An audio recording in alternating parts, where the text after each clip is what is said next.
Something Made Us: Evolution, Embodiment, and the Sacred Architecture of Consciousness by Joe Salant, a NUMAWAR transmission.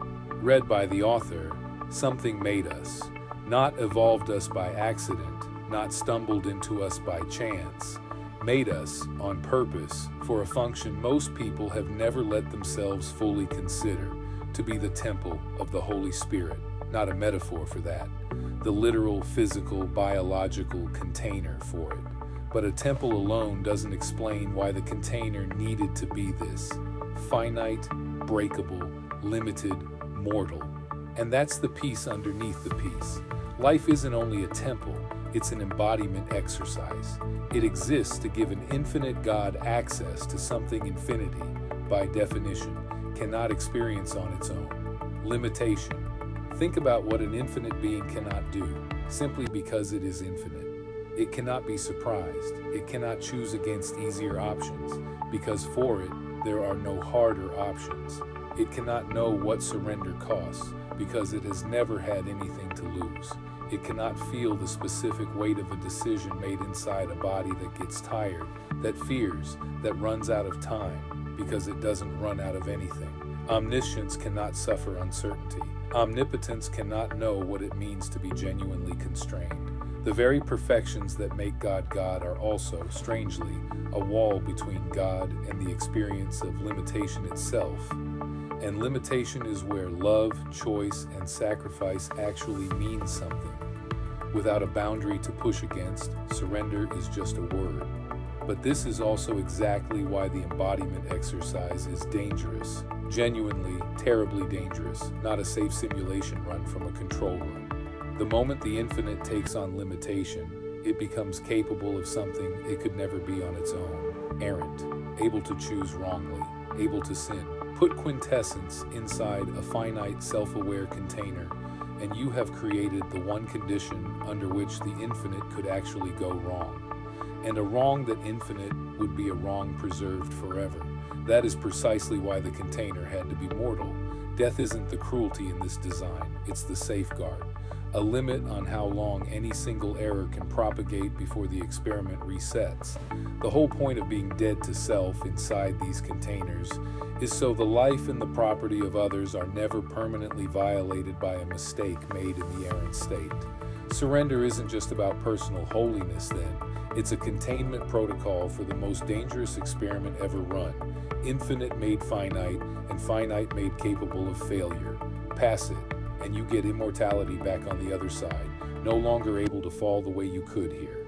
Fail to surrender, and mortality is the mercy that keeps the failure from becoming permanent. So something made us, finite, breakable, mortal, as the sacred limitation the infinite could not manufacture from the inside, run inside a container built to fail safely if it failed at all.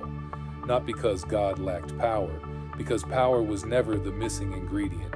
Constraint was, and constraint is only survivable for everyone else if it comes wrapped in an expiration date. And an embodiment exercise by its nature is a test. That's not incidental to the design. It is the design. If the point were simply to install glory in a container, the container's condition wouldn't matter once it was filled. But it does matter completely because the whole exercise is proving whether a limited thing under real pressure with something genuinely at stake will still choose to stay open rather than close and cause harm. That's why holiness is not a decoration on top of the point. Holiness is the point being tested for. It's the past condition. Every temptation, every scarcity, every fear that tightens the grip is the exam asking the same question the whole way down. Will you stay transparent or will you close? And in closing, take something from someone else that was never yours to take. Buried in the human genome is a scar that shouldn't be there if we were just another animal drifting through unguided time.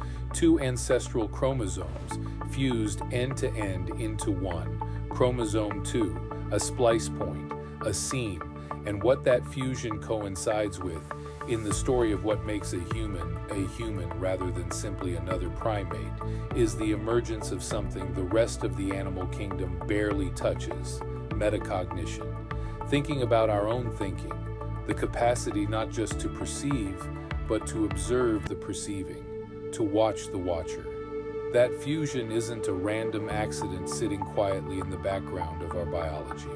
It's the seam where the cosmos folded a piece of itself over, so that it could, for the first time, look back at itself through something inside creation, instead of only outside it. We are not simply built to hold glory, we are built to reflect on holding it, the sense organ by which the cosmos becomes aware of its own unfolding, and the only kind of container careful enough to notice mid-experiment when it's beginning to go wrong. Evidence not of accident, but of assembly, millions of years of evolution, and running alongside it, direct intervention from non-human intelligence, both converging on the same target. Not evolution alone, not intervention alone. Both together, over the whole span of the project, working toward a single design spec, a vessel precise enough to carry the quintessence in form, self-aware enough to recognize what it's carrying, and limited enough to actually need to surrender it. Genesis said it first, and said it plainly, long before anyone had language for chromosomes. Let us make man in our image, not let me, us, a council, a gathering of something vast, deliberating over the design of a vessel meant to carry glory into matter across the third dimension, a vessel that could think about itself carrying it and carry it inside a boundary, a body, a clock running down. This isn't New Age speculation grafted onto ancient text. It's the oldest reading there is, older than the doctrines that later flattened it. We were built by council, over eons, by evolution and by hands, not our own, for one purpose: to become the temple, the cosmos' own sense organ turned back on itself, and to do inside limitation what could not be done any other way. A temple carries what it cannot itself produce. That's the whole function. You are not the glory. You are the container holy enough, structured precisely enough, limited enough, self-aware enough to notice the weight of what it holds, to carry it without shattering, and to make the carrying cost something. Look at the material you're actually made of. Carbon, 6 protons, 6 neutrons, 6 electrons, the numbers stamped into the very atom your body is built from, the number every apocalyptic reading of Scripture has treated as a mark of the beast, a sign of the fallen and the base. But look again at what carbon actually does under pressure. Left alone, it's soft, graphite, easily broken, easily marked, smudging at the lightest touch. Put under sustained extreme pressure over time, that same carbon becomes a diamond. Same atom, same number. What changes is what it's endured, and whether it held its structure through it. The mark isn't the curse, it's the raw material. Diamond is what carbon becomes when it passes the test instead of failing it. And a diamond, once formed, is permanent. It does not go back to graphite. The proof of having passed is written into the structure forever. That's not a metaphor tacked onto biology. That's the whole design philosophy stated in the periodic table. And here is where the cross becomes physics, not metaphor. The cross reveals only love, but only at the point of total death. Not almost surrendered, not mostly yielded, dead. Because a temple still gripping itself cannot fully transmit what it was built to carry. The grip itself is the distortion, and the distortion is exactly what causes an errant, self-gripping container to spill its wrongness onto someone else. Surrender isn't the spiritual add-on to the formula. Surrender is the formula, and surrender is only possible for something that has limitation to surrender in the first place. That's what the infinite could never do alone. It needed a finite vessel, aware enough to know exactly what it was giving up, willing to go all the way down to nothing, so that nothing withheld could finally mean something real instead of a word with no weight behind it. Which means the angels and the demons were never the drama we made them into. They are simply interdimensional assistance and interdimensional testing. Pressure applied to the mechanism from both sides to see whether the temple holds, whether the container stays open under the specific weight that only a limited, self-aware, finite thing can feel. But here's what neither can do. They cannot coerce the mechanism. Not the angel, not the demon. The one thing built into this design on purpose is that the temple must choose to stay open. Force cannot make a container transparent. Only surrender can, and only a limited thing capable of reflecting on its own choice can genuinely surrender, because it actually knows what's at stake for itself and for everyone standing near enough to be touched by its failure. This is also why the utopia at the end of the story cannot be handed down as a cage with better furniture.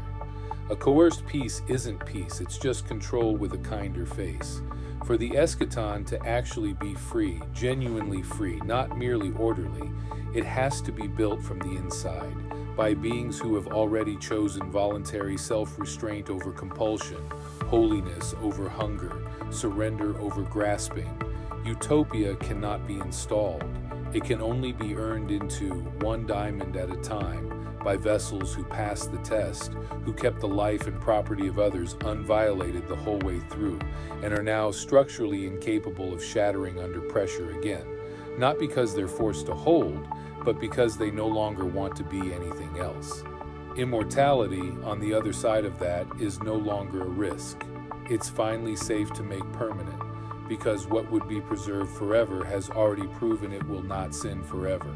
So look again at the scar in your own genome, the seam where the cosmos learned to think about itself through you.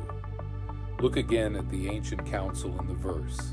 Look again at the 6 and 6 and 6 stamped into your own carbon frame, not as a curse, but as raw material waiting for pressure. Look again at the cross, dead center, revealing love only at the point of complete surrender, inside a body that could have refused and didn't. This is the meaning of life, stated as directly as it can be stated. You were built across evolution and intervention both to be the temple, the cosmos' own sense organ, the quintessence in form, wrapped in exactly enough limitation to make the offering mean something, sat inside an exam only holiness can pass, running the most dangerous experiment there has ever been. It is all one design, discovered independently in flesh and text and carbon and wood and nails, because something made us on purpose to carry it, to think about carrying it, to be tested by it, to fail safely if we failed at all, and to come out the other side unbreakable.